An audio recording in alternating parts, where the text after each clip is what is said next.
আসসালামু আলাইকুম এভরিওয়ান, সবাই কেমন আছেন? আশা করি সবাই ভালো আছেন। আজকে আপনাদের সাথে খুবই মজার একটা ভর্তা তৈরি করে দেখাবো, যা খেতে ছিল দুর্দান্ত। আজকে বেগুন পোড়ার ভর্তা লোভনীয় করে বানিয়ে দেখাচ্ছি। বেগুন পোড়ার ভর্তা এত মজা, আসলে এক একটা ভর্তার টেস্ট কিন্তু এক এক রকম। আমি এখানে একটা গোল বেগুন নিয়েছি বড় সাইজের, তবে বেগুনটা আমি অফ ক্যামেরার পুড়িয়ে নিয়েছি, ভিডিওটা তা না হলে লং হয়ে যাবে। আমি বেগুনটার মধ্যে সরিষার তেল মাখিয়ে তারপর আমি চুলার উপরে একটা স্ট্যান্ডের উপরে বসিয়ে বেগুনটাকে পুড়িয়ে নিয়েছি। আসলে পোড়া বেগুনের ভর্তা আমি দেখেছি, যতই আমরা তেলে ভেজি করি না কেন, আমার কাছে সবচেয়ে বেশি ভালো লাগে পোড়া বেগুনের ভর্তা। যদিও আমি বেগুন ভর্তা অনেকভাবে বানিয়ে থাকি।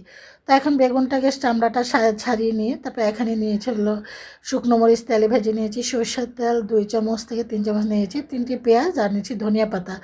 এখন চলে যাব এগুলো সব একসাথে করে, এখন চলে যাচ্ছি ভর্তাটা বানানোর জন্য। আমি এখানে প্রথমে পেঁয়াজগুলোকে একদম চিকন করে কেটে নেব। একটু চিকন করে কেটে নিলে এতে করে পেঁয়াজটা ভর্তার সাথে মিক্স হয়ে যায়।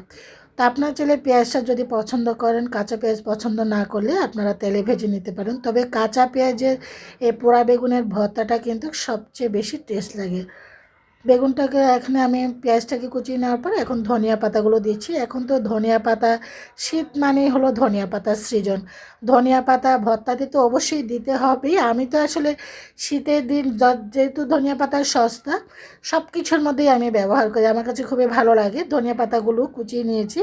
এখন চলে এসেছি ভর্তাটা বানানোর জন্য। একটা বলে আমি এখানে শুকনো মরিচ একটু লবণ দিয়ে ভেঙে নিয়েছি। তো আমার মাকে সবসময় দেখতাম শুকনো মরিচ একটু লবণ দিলে তাড়াতাড়ি কিন্তু মরিচগুলো কিন্তু ভেঙে যায়। এখন পেঁয়াজগুলো মরিচের সাথে কষলিয়ে নিয়েছি, যদিও হাত ভীষণ জ্বালা করবে। একটু মুখে টেস্ট নিতে হলে কষ্ট করতেই হবে, জ্বালা সহ্য করতেই হবে।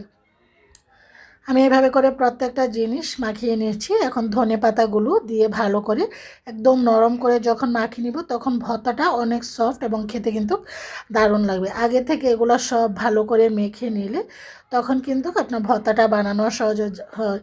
অলরেডি কিন্তু জ্বালা শুরু হয়ে গিয়েছে। আপনারা যারা হয়তো জ্বালাটা সহ্য করতে পারেন না, গ্লাভস লাগিয়ে নিতে পারেন। এভাবে কিন্তু ভর্তা বানিয়ে খেতে পারেন পেঁয়াজ, মরিচ, ধনিয়া পাতা। তো আমি বেগুনটাকে ছোট ছোট করে কেটে তারপরে এখন এগুলাকে দিয়ে দিয়েছি ভর্তাটা বানানোর জন্য। পোড়া বেগুনের আলাদা একটা ফ্লেভার দেখবেন, এটা খেতে কিন্তু দুর্দান্ত লাগে। অনেকেই আছে বেগুন করার পরে বেগুনটাকে তেলের মধ্যে ভেজে নেয়।